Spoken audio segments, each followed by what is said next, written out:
पिछले एपिसोड में हमने देखा था कि नियानबिंग जिवजिंग को वहां पर छोड़कर जाने लग गया था, जिसके वजह से जिवजिंग को काफी ज्यादा गुस्सा आ गया था और उसने सीधा अपने सोर्ड से नियानबिंग के ऊपर अटैक कर दिया। लेकिन नियानबिंग ने उसके सोर्ड को पकड़ लिया था और आज के इस एपिसोड में हम देखते हैं कि सोर्ड को पकड़ने की वजह से नियानबिंग के हाथ से खून आने लगती है। ये देख के जिवजिंग ने अपने हाथ से सोर्ड को छोड़ देती है और नियानबिंग ने जिवजिंग को सोर्ड दे देता है और वो सोर्ड पकड़ के वहां से चली जाती है। और प्रेसिडेंट ने नियानबिंग को कहते हैं, अगर मैं गलत नहीं हूँ तो तुम उसको इग्नोर इसलिए कर रहे हो ताकि वो सेफ रह सके।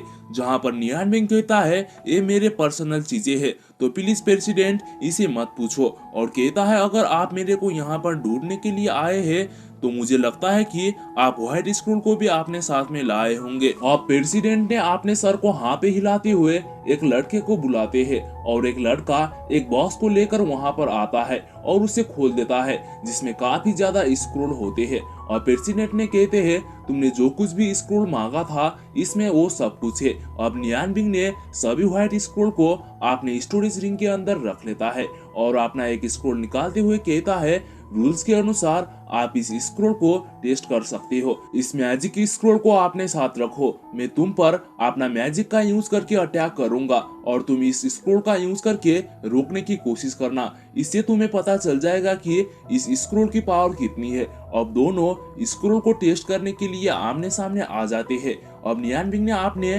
फायर मैजिक का यूज करने लगता है और एनर्जी इकट्ठा करके सीधा प्रेसिडेंट के ऊपर अटैक कर देता है। ये देख के प्रेसिडेंट थोड़ा डर जाते हैं क्योंकि नियानबिंग की यह अटैक काफी ज्यादा पावरफुल होता है। और प्रेसिडेंट आपने मन ही मन में कहते हैं, आपने पावर को दिखा दो। इतना कह के स्क्रोल को यूज करके आपने आगे एक दीवार बना लेते हैं और वहां पर काफी जोर का ब्लास्ट होने लगता है और वहां के घर टूटने लगते हैं। वहीं पर प्रेसिडेंट स्क्रोल का तारीफ करते हुए कह रहे होते हैं कि वाह यार, इस स्क्रोल ने टियर 4 लेवल वाला फायरवॉल को कास्ट कर लिया। और सबसे अच्छी बात तो यह है कि जो लोग जादूगर नहीं है वो भी इस स्क्रोल का यूज कर सकते हैं। सच में ये स्क्रोल तो काफी ज्यादा अमेजिंग है। अगर ये स्क्रोल हमारे पास होंगे तो हमारे मर्चेंट एसोसिएशन अपकमिंग टास्क को आसानी से कंप्लीट कर सकती है। और नियानबिंग के पास आते हुए कहते हैं, नियानबिंग सच में तुमने मुझ पर बहुत ही बड़ा फेवर किया है, मैं तुमको जितना भी थैंक्स बोलूं वो कम पड़ जाएंगे। अब नियानबिंग ने आपने स्टोरेज रिंग में से और स्क्रोल निकालते हुए उनको देता है और कहता है, ये स्क्रोल उस स्क्रोल से भी बहुत ही ज्यादा पावरफुल है, आप इनमें से कोई भी टेस्ट कर सकते हो। जहां पर प्रेसिडेंट कहते हैं, अगर तुमने मेरे ऊपर भरोसा किया है तो मैं भी तुम्हारे ऊपर भरोसा करूंगा, अब टेस्ट करने की कोई भी जरूरत नहीं है। और स्क्रोल को रखते हुए कहते हैं, मुझे बहुत ही खुशी हो रही है कि हमने अपने फर्स्ट डील को सफलतापूर्वक से पूरा कर लिया। अगर तुम्हारे पास फ्यूचर में बेचने के लिए और भी मैजिक स्क्रोल होंगे तो जरूर मुझसे कांटेक्ट करना, तुम्हें पैसे के बारे में सोचने की कोई भी जरूरत नहीं है। जहां पर नियानबिंग कहता है, ठीक है, मैं आपसे कांटेक्ट करने की कोशिश करूंगा। और प्रेसिडेंट कहते हैं, मैं आशा करता हूं कि हम और भी काफी सारे डील करेंगे। अब मेरे को एसोसिएशन में वापस जाना पड़ेगा, मैं जल्दी ही तुमसे मिलूंगा, अपना ख्याल रखना। इतना कह के प्रेसिडेंट वहां से जाने लगते हैं। अब नियानबिंग ने प्रेसिडेंट को रोकते हुए कहता है, अगर आपको जिवजिंग कहीं पर मिलती है तो मेरे लिए उसका ख्याल रखना, मैं किसी ना किसी दिन आपका ये एहसान वापस कर दूंगा। जहां पर प्रेसिडेंट आपने सर को हाँ पे हिलाते हुए वहां से निकल जाते हैं। अब नियानबिंग भी वहां से अपने रूम में वापस आ जाता है और सोचने लगता है, जब मेरे पास बहुत ही मैजिकल स्क्रोल होंगे तब मैं इस कॉन्टिनेंट में सरवाइव कर पाऊंगा, मेरे को और भी स्क्रोल बनाने की जरूरत है, उस क्रिटिकल सिचुएशन में ये मेरी जान बचा सकते हैं। और फिर नियानबिंग स्क्रोल बनाना चालू कर देता है। और फिर हम इधर मर्चेंट एसोसिएशन में प्रेसिडेंट को देखते हैं, तभी उनके पास कैप्टन आता है और उन्हें ग्रीट करते हुए कहता है, सारा मर्चेंट एसोसिएशन तैयार है, लेकिन 2 दिन हो गए हम एक भी जादूगर को रख नहीं पाए हैं। और प्रेसिडेंट ने कहते हैं, अगर नियानबिंग हमारे एसोसिएशन में शामिल हो गया होता तो इस बार हमारी काम बहुत ही आसान हो जाती, लेकिन क्या करे। और कहते हैं, अब हमें मेज एसोसिएशन में जाना पड़ेगा। और फिर हम रात के समय में नियानबिंग को देखते हैं जो कि अपने रूम के अंदर स्क्रोल बना रहा होता है और साथ ही में उसने अपने दोनों मैजिक आइस एंड फायर को कंबाइन करके स्क्रोल बनाने लगता है और सोचने लगता है, मुझे केवल एक ही समय में टियर 1 लेवल आइस मैजिक और टियर 1 लेवल फायर मैजिक की यूज करने की जरूरत है। जब ये दोनों एक आपस में मिल जाएंगे तो अब ये टियर 3 लेवल की ब्रस्टिंग फ्लेम टेक्निक से ज्यादा पावर क्रिएट करेंगे। अब नियानबिंग को स्क्रोल बनाते बनाते 3 दिन बीत जाते हैं और उसने 20 कॉम्बिनेशन स्क्रोल को बना लेता है जिसमें आइस एंड फायर दोनों की पावर है। और वो सोचता है इतने सारे स्क्रोल होने के बाद तो मेरे को 7 गॉड वेपन्स ढूंढने में आसानी हो जाएगी। लेकिन बात तो यह है कि मेरे को अभी तक उनके बारे में एक भी इंफॉर्मेशन नहीं मिली है, मैं कहाँ पर जाके उन्हें ढूंढूंगा। और वो बाहर रास्ते पे चलते हुए सोचता है आइस ऑर्चिड सिटी पर आइस मून एम्पायर और ओरान एम्पायर दोनों का बराबर शासन है। अगर मैं इस रास्ते में चलता हूँ तो मैं जल्दी ही ओरान एम्पायर तक पहुंच जाऊंगा।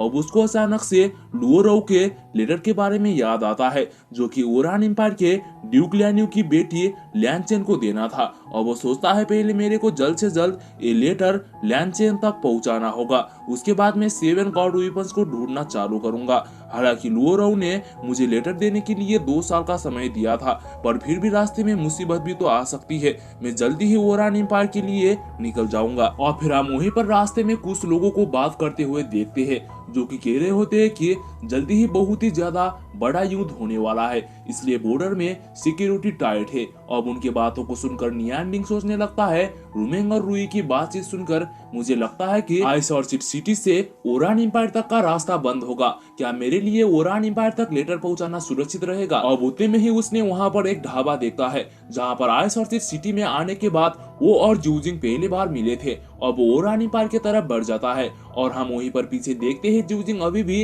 नियान का पीछा कर रही होती है। अब वो तैयार होते हुए वहां से निकल जाती है और फिर हम इधर नियान बिंग को देखते हैं जो कि जंगल के रास्ते होते हुए आगे बढ़ रहा होता है। वहीं पर ओरान एम्पायर के कुछ सोल्जर एक बाप बेटी को जासूस कह के पीट रहे होते हैं, जहां पर वो लड़की के पापा कह रहे होते हैं कि हम बस इस रास्ते से जा रहे थे, हम कोई भी जासूस नहीं है, प्लीज हमें जाने दे दो। वहीं पर उन सोल्जर्स ने उन दोनों बाप बेटी को पीटते हुए कहते हैं अगर तुम जासूस नहीं हो तो हमें प्रूफ दिखाओ, तुम्हारे पास क्या प्रूफ है, अगर तुम अपने आप को जासूस स्वीकार कर लेते हो तो हम तुम्हें जाने दे देंगे। और इतने में ही वहां पर नियान बिंग आ जाता है और उनसे पूछता है यहाँ से ओरान एम्पायर कितना दूर है। जहां पर नियान बिंग को देखने के बाद उस लड़की ने चिल्ला चिल्ला के उससे मदद मांगने लगती है, लेकिन एक सोल्जर ने उसे पकड़ा होता है। अब वहां के कैप्टन ने कहता है तुम यहाँ से ओरान एम्पायर के पहले शहर में दोपहर तक पहुंच जाओगे, उस साइड से आए हो, क्या तुम आइस मून एम्पायर से हो। जहां पर अब नियान बिंग सोचने लगता है इनके व्यवहार को देखते हुए अगर मैं स्वीकार करता हूं कि मैं आइस मून एम्पायर से आया हूं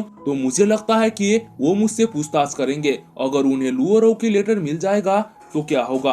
लुओराउ ने कहा था कि ये लेटर आइस मून एम्पायर के किसी भी इंसान के हाथ में नहीं पड़ना चाहिए, तो मेरे को यहाँ से चुपचाप निकलना चाहिए। और फिर नियान बिंग कुछ भी नहीं बोल के वहां से निकल जाता है और फिर वो लोग दोबारा से बाप बेटी को पीटने लग जाते हैं और कहते हैं तुम लोग बिना वजह की बॉर्डर पर आए हो और कह रहे हो कि हम जासूस नहीं है। जहां पर वो लड़की रोते हुए कहती है हम सच में जासूस नहीं है, छोड़ दो हमें, जाने दो।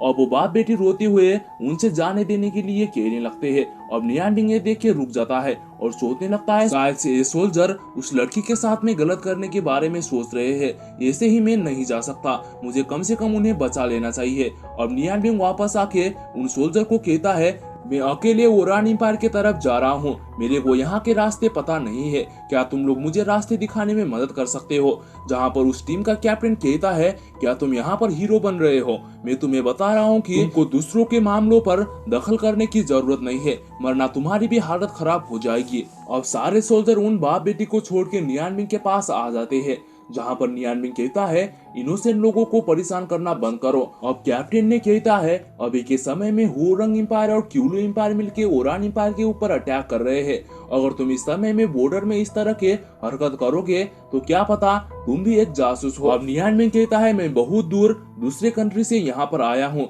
मेरे को इस युद्ध के बारे में पता भी नहीं है और जासूस होना तो दूर की बात, मुझे लगता है कि तुम लोग मुझे धमका कर मुझसे छुटकारा पाना चाहते हो ताकि तुम फिर दोबारा से ये दो बाप बेटी को तंग कर सको। अब एक सोल्जर ने आपने सोट निकालते हुए कहता है क्या कर सकते हो अगर हम उन्हें परेशान करते हैं तो। और आपने कैप्टन को कहता है कैप्टन हम इस पर अपना समय बर्बाद नहीं कर सकते, इसका काम तमाम कर देते हैं। और कहता है अगर तुम हमारे काम के बीच में आओगे तो हम तुम पर कोई भी दया नहीं दिखाएंगे। अब नियान बिंग ने भी उनको सबक सिखाने के लिए आपने आइस मैजिक का यूज करके आइस के टुकड़े को निकाल लेता है। और इसी के साथ में ये एपिसोड यहीं पर खत्म हो जाता है। तो दोस्तों हम इसके नेक्स्ट एपिसोड में जल्द से जल्द मिलेंगे, तब तक के लिए अपना ख्याल रखना, बाय बाय।